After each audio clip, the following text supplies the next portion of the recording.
ನಮಸ್ಕಾರ ವೀಕ್ಷಕರೇ, ಜ್ಯೋತಿಷ್ಯದ ಈ ವಿಶೇಷ ವಿಡಿಯೋಗೆ ನಿಮಗೆಲ್ಲ ಆರ್ಥಿಕ ಸ್ವಾಗತ. ವೀಕ್ಷಕರೇ, ಇಂದು ನಾವು ಮೀನರಾಶಿಯವರಿಗೆ 2026ನೇ ವರ್ಷ ಹೇಗಿರಲಿದೆ ಎಂಬುದನ್ನು ಗ್ರಹಗಳ ಚಲನೆ ಮತ್ತು ರಾಶಿ ಫಲದ ಆಧಾರದಲ್ಲಿ ತುಂಬ ಆಳವಾಗಿ ವಿಶ್ಲೇಷಣೆ ಮಾಡೋಣ ಬನ್ನಿ.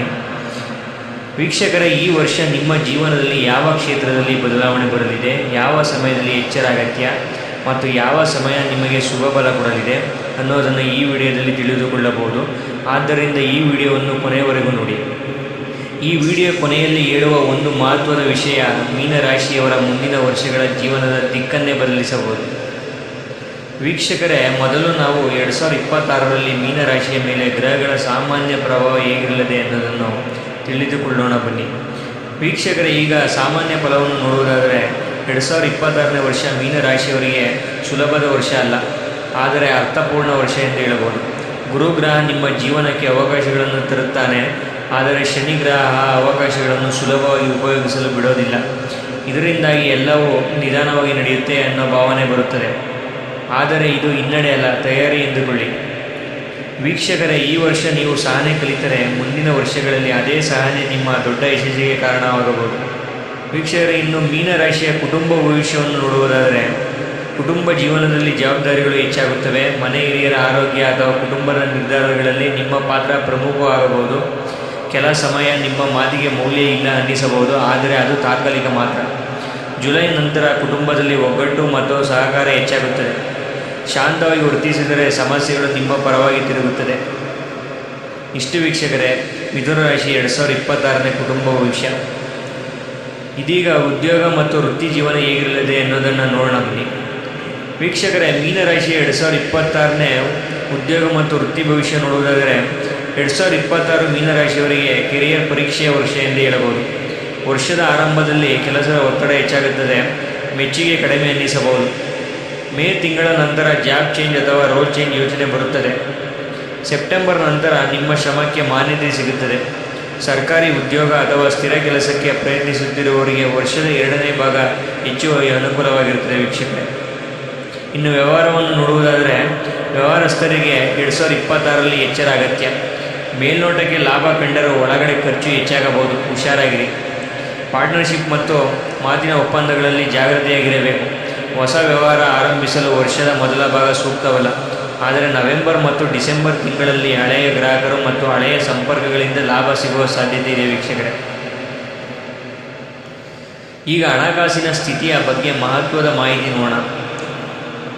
ವೀಕ್ಷಕರೇ, ಮೀನರಾಶಿ 2026ನೇ ಹಣಕಾಸಿನ ಭವಿಷ್ಯವನ್ನು ನೋಡುವುದಾದರೆ ಈ ವರ್ಷ ಹಣ ಬರುತ್ತದೆ, ಆದರೆ ಉಳಿಯುವುದು ಕಷ್ಟ. ಮನೆ, ಶಿಕ್ಷಣ, ಆರೋಗ್ಯಕ್ಕೆ ಸಂಬಂಧಿಸಿದ ಖರ್ಚುಗಳು ಹೆಚ್ಚಾಗುತ್ತದೆ. ಸಾಲ ಕೊಡುವುದು ಅಥವಾ ಅಪಾಯಕರ ಇನ್ವೆಸ್ಟ್ಮೆಂಟ್ ಮಾಡುವುದನ್ನು ತಪ್ಪಿಸಿ. ಈ ವರ್ಷ ಮೀನರಾಶಿಯವರಿಗೆ ಹಣ ಉಳಿಸುವುದಕ್ಕಿಂತ ಹಣವನ್ನು ಜಾಣ್ಮೆಯಿಂದ ಬಳಸುವುದನ್ನು ಕಲಿಸುವ ವರ್ಷ ಎಂದೇ ಹೇಳಬಹುದು. ನವೆಂಬರ್ ನಂತರ ಆರ್ಥಿಕ ಸ್ಥಿತಿ ನಿಧಾನವಾಗಿ ಸುಧಾರಿಸುತ್ತದೆ. ವೀಕ್ಷಕರು, ನೀವು ಯಾರಿಗಾದರೂ ಸಾಲ ಕೊಡಬೇಕು ಎಂದುಕೊಂಡಿದ್ದರೆ ಅಥವಾ ಇನ್ವೆಸ್ಟ್ಮೆಂಟ್ ಮಾಡಬೇಕು ಎಂದುಕೊಂಡಿದ್ದರೆ ಈ ವರ್ಷ ಅಷ್ಟು ಸುಲಭವಲ್ಲ. ವೀಕ್ಷಕರು, ಇಲ್ಲಿಯವರೆಗೆ ವಿಡಿಯೋ ನಿಮಗೆ ಉಪಯುಕ್ತವಾಗಿದ್ದರೆ ಒಮ್ಮೆ ಲೈಕ್ ಮಾಡಿ ಮತ್ತು ನಮ್ಮ ಚಾನಲ್ನ ಸಬ್ಸ್ಕ್ರೈಬ್ ಮಾಡೋದನ್ನು ಮರಿಬೇಡಿ.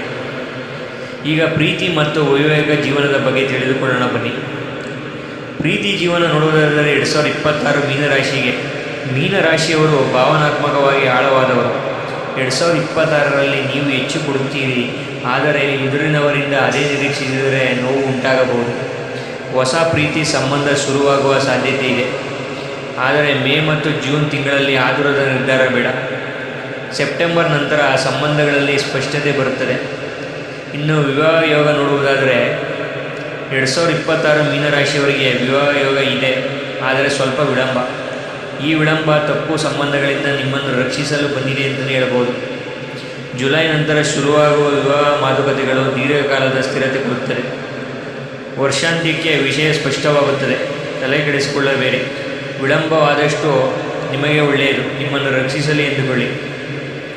ಇದೀಗ ಆರೋಗ್ಯದ ಕಡೆ ಗಮನ ಕೊಡೋಣ. 2026ರಲ್ಲಿ ಮೀನರಾಶಿಯವರಿಗೆ ದೇಹಕ್ಕಿಂತ ಮನಸ್ಸಿನ ಆರೋಗ್ಯ ಮುಖ್ಯ ಎಂದು ಹೇಳಬಹುದು.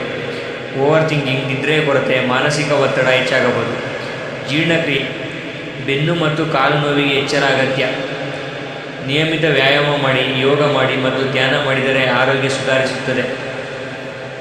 ಇನ್ನು ಮಕ್ಕಳ ವಿದ್ಯಾಭ್ಯಾಸ ನೋಡುವುದಾದರೆ ವಿದ್ಯಾರ್ಥಿಗಳಿಗೆ ಇದು ಶಾಂತವಾಗಿ ಶ್ರಮಿಸಿ ಫಲ ಪಡೆಯುವ ವರ್ಷ. ಮೊದಲಿಗೆ ಫಲ ಕಡಿಮೆ ಎನಿಸಬಹುದು, ಆದರೆ ಆಗಸ್ಟ್ ನಂತರ ಆತ್ಮವಿಶ್ವಾಸ ಹೆಚ್ಚಾಗುತ್ತದೆ. ಇನ್ನು ಸ್ಪರ್ಧಾತ್ಮಕ ಪರೀಕ್ಷೆ ಮತ್ತು ವಿದೇಶಿ ಶಿಕ್ಷಣಕ್ಕೆ ವರ್ಷದ 2ನೇ ಭಾಗ ಶುಭ ಎನ್ನಬಹುದು. ಇನ್ನು 2026 ಪ್ರಯಾಣ ಮತ್ತು ಆಧ್ಯಾತ್ಮಿಕತೆ ಬಗ್ಗೆ ನೋಡುವುದಾದರೆ 2026ರಲ್ಲಿ ಕೆಲಸ ಅಥವಾ ಧಾರ್ಮಿಕ ಪ್ರಯಾಣ ಯೋಗ ಇದೆ. ಈ ಪ್ರಯಾಣಗಳು ಮನಸ್ಸಿನಲ್ಲಿ ಬದಲಾವಣೆಯನ್ನು ತರುತ್ತದೆ. ಆಧ್ಯಾತ್ಮಿಕ ಚಿಂತನೆ ಹೆಚ್ಚಾಗಿ ಜೀವನದ ದಿಕ್ಕು ಸ್ಪಷ್ಟವಾಗುತ್ತದೆ. ಈಗ 2026ರಲ್ಲಿ ಮೀನರಾಶಿಯವರು ತಮಗೆ ಎದುರಾಗುವ ಸಣ್ಣ ಪುಟ್ಟ ಸಮಸ್ಯೆಗಳಿಂದ ಹೊರಬರಲು ಪಾಲಿಸಬೇಕಾದ ಪರಿಹಾರಗಳನ್ನು ನೋಡೋಣ ಬನ್ನಿ. ಪ್ರತಿ ಗುರುವಾರ ವಿಷ್ಣು ಸಹಸ್ರನಾಮ ಪಠನೆ ಮಾಡುವುದು ಉತ್ತಮ. ಶನಿವಾರ ಕಪ್ಪು ಎಳ್ಳು ದಾನ ಮಾಡಿ. ಬಡವರಿಗೆ ಅನ್ನದಾನ ಮಾಡಿದರೆ ಶನಿ ದೋಷ ಕಡಿಮೆಯಾಗುತ್ತದೆ. ಹಳದಿ ಬಣ್ಣದ ವಸ್ತ್ರಧಾರಣೆ ಶುಭ ಕೊಡುತ್ತದೆ. ವೀಕ್ಷಕರೇ, ಕೊನೆಯದಾಗಿ ಹೇಳುವುದಾದರೆ ಮೀನರಾಶಿಗೆ 2026 ನಿಮ್ಮನ್ನು ಕುಗ್ಗಿಸಲು ಬಂದ ವರ್ಷ ಅಲ್ಲ, ನಿಮ್ಮೊಳಗಿನ ಸಹನೆ ಮತ್ತು ಶಕ್ತಿಯನ್ನು ಹೊರತರುವ ವರ್ಷ. ನೀವು ಈ ಪರೀಕ್ಷೆ ದಾಟಿದರೆ ಮುಂದಿನ ವರ್ಷಗಳಲ್ಲಿ ನಿಮ್ಮ ಜೀವನವೇ ಹೊಸ ಅಂತ್ಯಕ್ಕೆ ಹೋಗುತ್ತದೆ. ಇಷ್ಟು ವೀಕ್ಷಕರೇ 2026 ಮೀನರಾಶಿಯ ವಾರ್ಷಿಕ ಭವಿಷ್ಯ. ವೀಕ್ಷಕರೇ, ಇಂಥ ರಾಶಿ ಭವಿಷ್ಯ ವಿಡಿಯೋಗಳನ್ನು ನಿಯಮಿತವಾಗಿ ನೋಡಲು ನಮ್ಮ ಚಾನಲನ್ನು ಸಬ್ಸ್ಕ್ರೈಬ್ ಮಾಡಿ, ಬೆಲ್ಲೈಕನ್ ಒತ್ತಿ. ಈ ವಿಡಿಯೋವನ್ನು ನಿಮ್ಮ ಸ್ನೇಹಿತರಿಗೂ ಶೇರ್ ಮಾಡಿ. ಮುಂದಿನ ವಿಡಿಯೋದಲ್ಲಿ ಇನ್ನೊಂದು ರಾಶಿ ಭವಿಷ್ಯ ನೋಡೋಣ. ಧನ್ಯವಾದಗಳು.